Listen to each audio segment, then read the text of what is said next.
The Green Line really did connect northern Kentucky. So if you think of Covington as being the center of the wheel, so to speak, and then there were these tentacles that kind of went out from it. So the first line actually went to Newport. The second line went to Dayton. And then they started expanding further out. So Ludlow received theirs in 1893, so a line went into Ludlow and Bromley. Fort Thomas received one in the 1890s. Latonia actually had a mule car in the 1880s, which was transferred over to electric to supply transportation to the racetrack. In 1867, we see the first mule and horse-drawn vehicles on the streets of Covington. Which was not coincidental, and that year was the year that the suspension bridge started going. And so you start seeing transportation going back and forth between Ohio and Kentucky. And immediately the streetcar company laid tracks across the suspension bridge into Ohio. So there was transportation going back and forth. By the 1890s, the mules and horses were being replaced by electric streetcars. Most of those mule-drawn cars were in Covington and Newport, the earlier lines. When they started expanding out into northern Kentucky, so when they expanded into Fort Mitchell, when they expanded into Ludlow, into Fort Thomas, into Latonia, they were using electric. So it was, by the 1890s, they were switching over from the horse-drawn, mule-drawn cars to electric cars. And so that was the first big advancement. And I think it's very interesting if you look at the streetcar system in northern Kentucky in general. Almost every line had something at the end of the line. The Green Line was a private company. And so the Green Line was in the business of making money. And so the more riders they could get onto the vehicle at any particular time, on the car at any particular time, was the more money they made. So at the end of the Bellevue-Dayton line was Tacoma Park. At the end of the Fort Thomas line was the fort. At the end of the Rosedale line was Rosedale Swimming Pool. At the end of the Dixie Highway line, the line that I think most people still remember, was several restaurants and an entertainment area. So Stevie's Cafe was at the end, and Edelweiss Gardens, which is now known as the Greyhound Grill, or the Greyhound Tavern. Those two were the anchors at the end of the Fort Mitchell line. And at Ludlow, the end of the line was the Ludlow Lagoon Amusement Park. So the amusement park was at the end of the Ludlow line. And interestingly enough, the main owners of the Street Railway Company were also the main owners of the Lagoon Amusement Park. And so they were developing a park that would bring people into Ludlow using their streetcar system, especially on nights and weekends when ridership was low. So, you know, during the week when people were going back and forth, that line was very busy. On the weekends before the Lagoon, not so much. But once the Lagoon opened, people were coming in droves on weeknights and weekends to go to the park.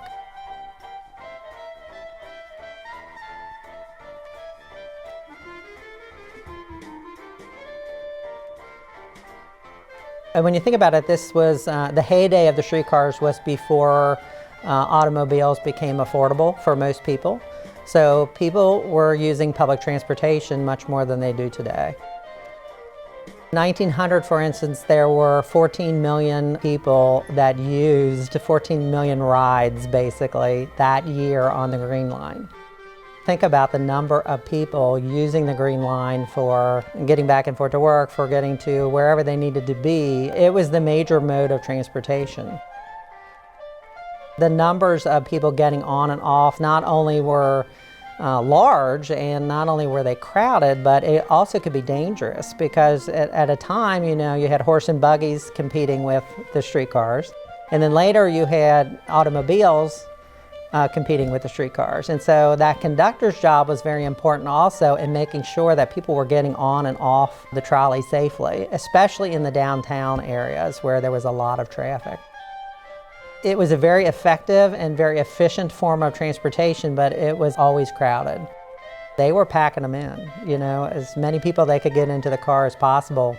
Of course, we didn't have OSHA, we didn't have the safety standards we have today, and so it was even, you know, more likely that people were, you know, if that was the car and they were going to be late, they were going to find a spot on that car, so they'd jump on. And there were basically two different kinds of cars. One was a 35 passenger car, which was the majority of the cars. About 200 cars were on the Green Line at any given time. And usually had a director who steered basically, or made sure that the car stayed on the track, and a conductor. And the conductor stood at the back and collected fares and announced stops.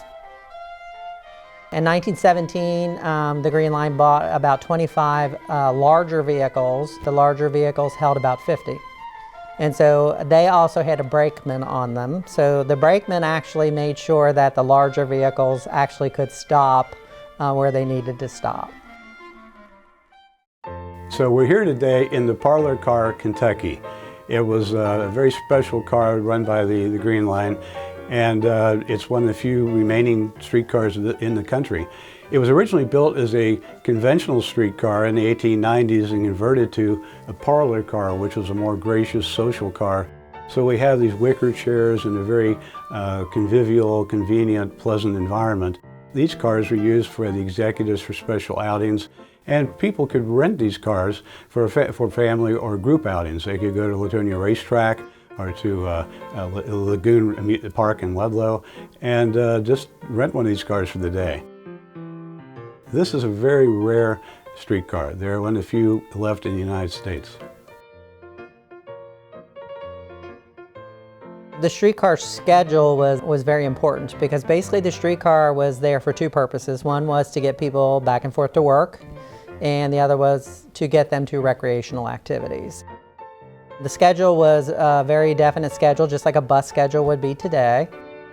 They did not run 24 hours a day, but they did run a very long period during the day because Northern Kentucky, especially in the early 1900s, late 1800s, was very industrial. So a lot of manufacturing jobs, and people were working on multiple shifts.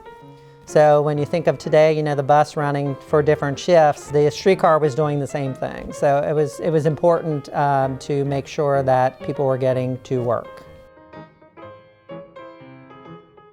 If you're going from Covington into Newport on the 12th Street Bridge, on your right-hand side you'll see a very large brick, looks like an industrial building. It's actually the original car barn for the Green Line system. So the streetcars, if they needed service, if they needed upgrades, if they were being stored and not being used, they would go to the car barn, and that's where repair work was done, that's where upkeep was done. Offices for the Green Line were also, some of the offices were located there as well. So that's one of the last few remaining elements of the streetcar line that still exists, and ironically it's not a streetcar and it's not rails, it's a physical building.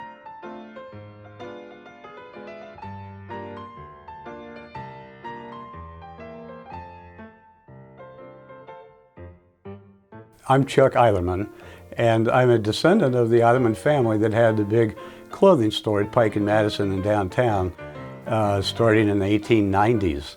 And that, of course, was part of the system of the streetcars. Streetcars made urbanization and shopping and business possible in Covington, particularly in the latter part of the 19th century and the early part of the 20th century, before the rubber-tired vehicles, automobiles and buses came along. It's reflective not only the 43,000 people that were in Covington in 1900, and how that dense city functioned only by virtue of having streetcars, because people going to and from work, going shopping, going to market, going to schools, the high schools, La Salette, Notre Dame, and Covington Catholic, Vilmadonna College, the hospital, the doctor's offices, the shopping, even the markets. There were not only big markets at 6th Street and 11th Street, but there was a big Findlay Market type market house on 7th Street. So those were the big markets, and people throughout the city came along the streetcar just to shop for food, like they went to Findlay Market. So the streetcar is indispensable, particularly in the 10s and 20s. In 1921, the Dixie Terminal was built, which was a huge event. It was covered in the newspapers locally almost on a daily basis. It was a 9-story building, still standing in downtown Cincinnati, of course, right at the foot of the suspension bridge. And so streetcars would basically funnel into Covington. They would cross the suspension bridge and would enter the Dixie terminal on several different levels, depending on the routes that they were going. Then passengers could get on or off and switch to the streetcars that were going into Cincinnati, or if you were coming back, switch on to the streetcars going into Northern Kentucky. But the Dixie Terminal was Art Deco. It was a beautiful building, had a wonderful arcade with a beautiful arch ceiling, just a really high quality artistic building. But it was also extremely functional. At the height of its operation, every 45 seconds there was a streetcar coming in and out of that building. So the constant travel of people going back and forth between Cincinnati and Northern Kentucky was fantastic. It's truly a magnificent building and stood the test of time. No longer, of course, used for transportation, but it was a huge part of culture in Cincinnati and Northern Kentucky.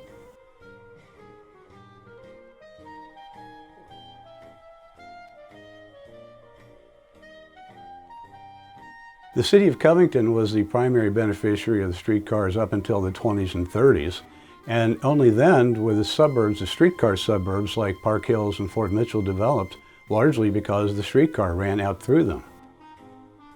So the Fort Mitchell line, for instance, allowed people of more modest means, so middle class, upper middle class folks, to move out into Park Hills, into Fort Wright, into Fort Mitchell, and be able to take a streetcar down to Covington to work and then back home from work. And even education, because the schools weren't as developed in those areas in those early days. And so people, children could be put on the streetcar like a school bus in some ways and go to Covington, go to school, especially if they were in a private school or if a public school didn't exist in their neighborhood.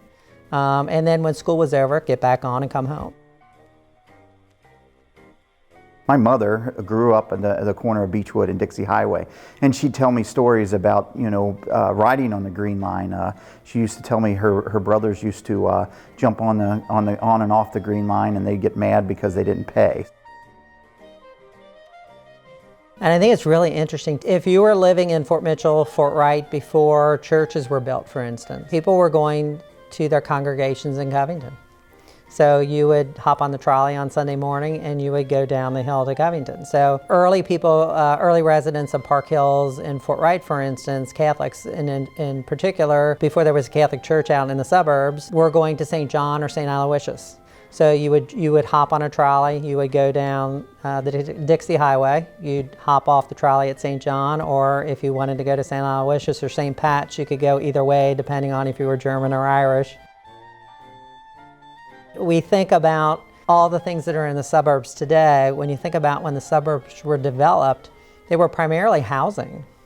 And they really wanted it to be that way. They had small business districts, but they were designed communities to be bedroom communities. They weren't designed to be working class cities, like Covington was, or Ludlow, or Newport, or Bellevue.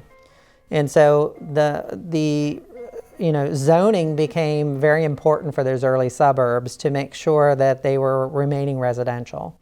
So many of those individuals who were living out there were doing their shopping in Covington. There were small stores in the suburbs, but if you wanted to go to a department store, for instance, you had to go to Covington, you had to go to Newport, you had to go to Cincinnati. And so those streetcars were making that access to business available to people who otherwise might not have that ability, especially if they didn't own an automobile at that point. So I'm very passionate about the Green Line trolley. I think it was what makes Fort Mitchell very unique.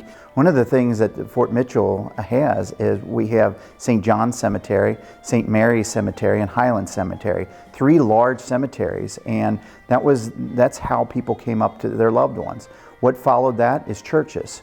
We have the Catholic Blessed Sacrament Church and the Baptist Church, Fort Mitchell Baptist Church, and people came on the Green Line to go to church services also. So not only their loved ones. And the Green Line moved end of the line locations. It used to be right where Kroger's is, and Lewin's Monument was because it ended at the cemeteries. And then it went further, and then what everybody knows of it today is the end of the line, which was at Greyhound Tavern. And so Greyhound has a long history of being a restaurant, and it's changed to a family friendly. And back in the day, there was a bookie parlor in the back. The streetcar did have some problems with the terrain in northern Kentucky, particularly getting up the hill. So, you see Covington in the basin, and they were trying to get up the hill to Fort Mitchell, particularly. The Fort Mitchell line was problematic in some ways. And so you'll see where it's basically following the Dixie Highway south, but there are a number of places where it had to divert from the Dixie Highway. There wasn't enough median on the side of the road to be able to do a streetcar. And they did not want to put it down the center of Dixie Highway because it was a major artery. And so you'll see where it diverts in Park Hills, several places actually in Park Hills. It actually goes over Sleepy Hollow Road at one place with a trestle. So they had to build similar to a railroad trestle, but on a smaller scale. When it gets out towards Old Fort Mitchell, the Old Fort Mitchell neighborhood, it's running parallel to Dixie Highway, but a little bit off of Dixie Highway.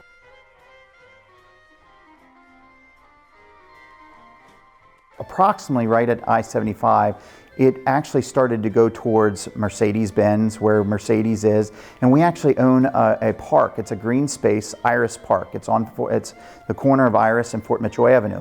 The reason the city has that park is because it was the trolley line. And then there's also a trolley bridge as you go back, down Iris. There's actually still green space. There's an old steps, and the steps that are on the back of Ridge Avenue was a trolley stop. And why would it stop there? It was because of the country club.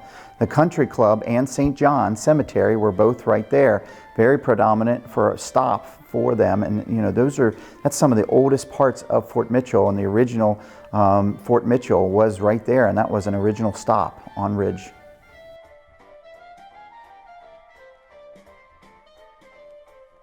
In the 20s in particular, Fort Wright was booming. Fort Mitchell was developing. Park Hills was booming. And so the need for mass transit into those areas was high enough, and there were enough people living in those areas that this private company was willing to invest money because they knew they would make it back. So they were making a smart business decision. So that construction that they did paid off in the long run. The remnants really of the streetcar system, particularly in Kenton County, are few and far between. Trolley Park is the most identifiable one in Park Hills. The original stone pavilion where you would wait for cars either going to Covington or coming from Covington still stands in Trolley Park. So that's a real interesting piece of that history. D. Collins Lee, the founder of Park Hills, he had a strong aesthetic point of view. And he had his architects, Dayglow and Henthorne, design these buildings to reflect the neo-Tudor style that is very prevalent in Park Hills. The buildings are stone. At the corners, they indicate the stop. But you'll see each of these buildings has a window, and that window is on the west side. The window breaks the west wind for the person who's waiting for the trolley. And if you see the little railing over there, that is composed of trolley tracks. The two holes that you see jutting forth here originally held two poles that held a sign that identified the trolley stop. Now, when the trolleys quit running, these were for many years bus stops. I mean, I myself use this as bus stops, but the bus no longer takes this route. So this is a charming example of a personal trolley stop. These little gates are all along the streetcar path, and a person could be picked up at their home and dropped off at their home, and they'd have a little place to wait, a little sheltered from the weather. But it'd be almost like having a chauffeur. You just get dropped right in the backyard. And something people forget about the trolley lines is it was silent. It was electric. You would have heard all this beautiful bird noise. It was very quiet. So we are at the intersection of Lawton Road and Audubon Road, where a third streetcar stop sat in style identical to the ones that you've been shown. And all that remains of it is this railing, the top and bottom rungs being composed of old streetcar track, which is how they made the railings for the stops here.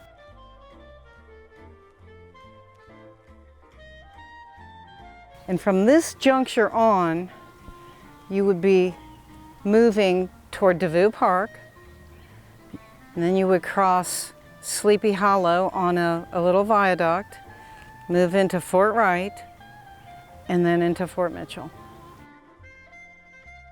Well, you could get on the streetcar in downtown Covington, and you could pay the fare, and you could transfer at any point you wanted along the line. So you could take the train out of Covington and the streetcar out of Covington, and you could go all the way out to the end of the line in Fort Mitchell. And many people actually did that. It was kind of a way of getting out on a warm summer day or a spring day or a fall day, and just taking a ride. Instead of doing it in a car, you bought a streetcar ticket and you just transferred wherever you wanted to. So it really did connect Northern Kentucky in a way that was very novel. And when people didn't travel nearly as much, it was a very affordable way of getting out of where you normally lived and seeing other parts of the region. And so people were doing that. I remember my dad grew up in the 1930s and 40s, and he would say, for fun, when he was a boy, a couple of his buddies and them would, buy tickets in Ludlow, transfer in Covington, and go all the way out to the fort, or they would go all the way out to the end of the line in Fort Mitchell and then come back. It was just a fun thing to do on a weekend day or or an evening. The original form of cruising. So those streetcar lines were laid in very specific ways to meet very specific needs. But as the automobile started becoming more affordable, the need for as many cars and the need for the number of routes was decreasing. You start seeing cities wanting some of that space back. When you think about it, the streetcars took up a lot of space on the main roads. And they had the overhead lines that were also, some saw them as an eyesore, some just, they wanted to clean up things and kind of make the city look a little bit better. And so the movement towards buses, gas buses, became very popular.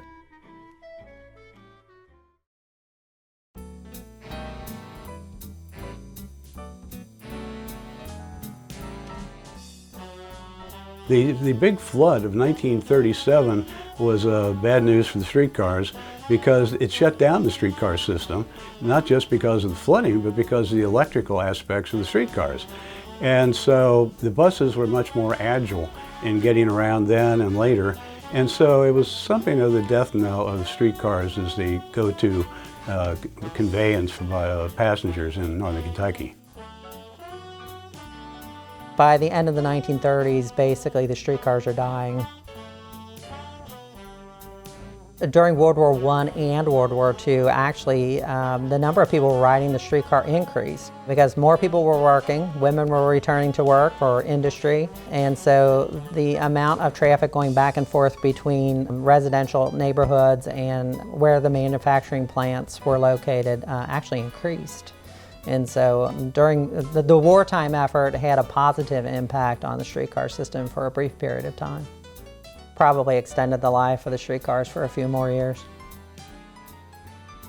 Also throughout the country, which I think is very interesting, is that many of these private companies, transportation companies that were running streetcars, were bought by the automobile industry and then shut down.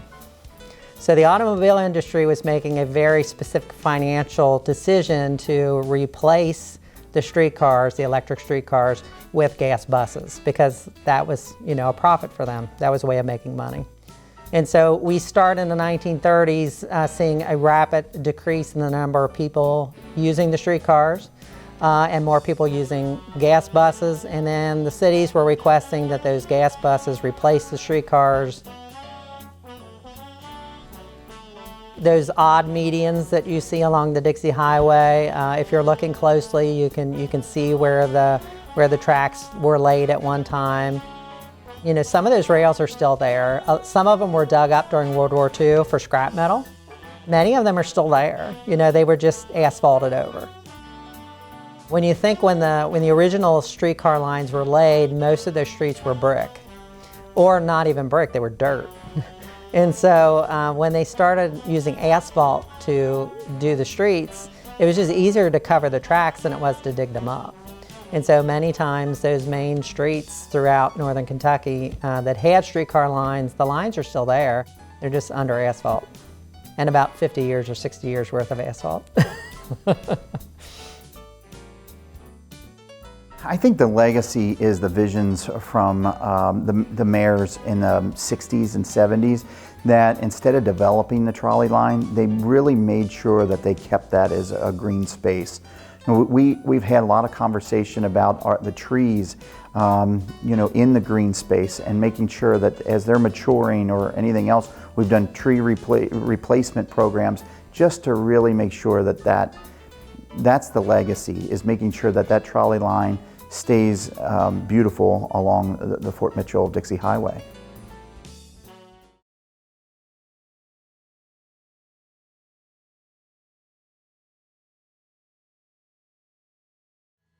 Some are here for the bounty, some are here for the show. Pay the fare before you walk in, lock the door when you go. On those dead rails,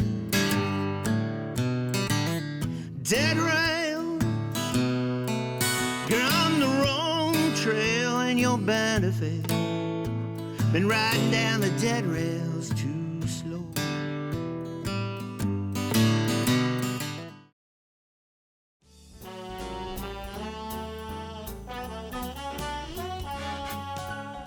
Again, this car last ran in July of 1950, and there was a very special procession, a little parade of streetcars led by this car.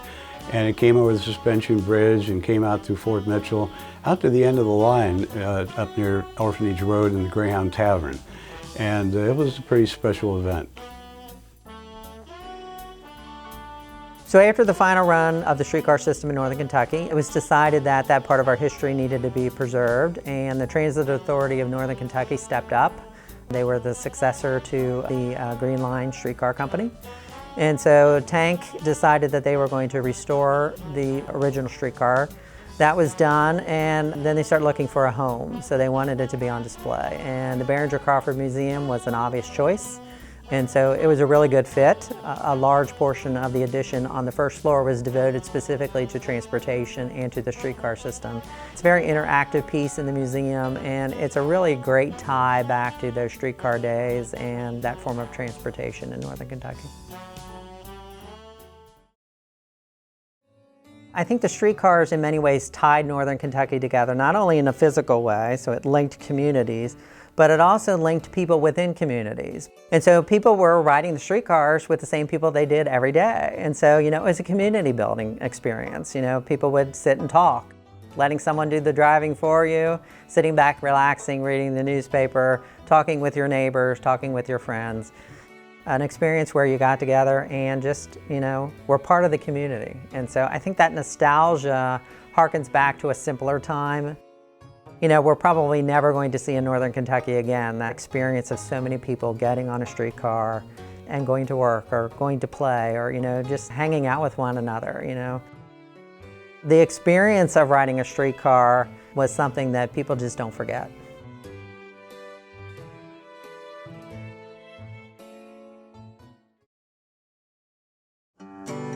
Well, I never got to ride on the Fort Mitchell trolley train. With a dream that I stayed and damn near didn't come back again. Didn't go very fast on the Fort Mitchell trolley train. The wheel went down to Dixie and then back again. Sitting in the old Kentucky car watching them crowds go by. Glad to have Motorman Morton on the rails. Rather be living in this town, she always has been pretty. On a genuine old electric power #1 train. Well, I wish I was a motorman on the Fort Mitchell trolley train. Well, I'd drive that trolley to town and then back again. Well, I'd wear a blue hat that says Fort Mitchell trolley train.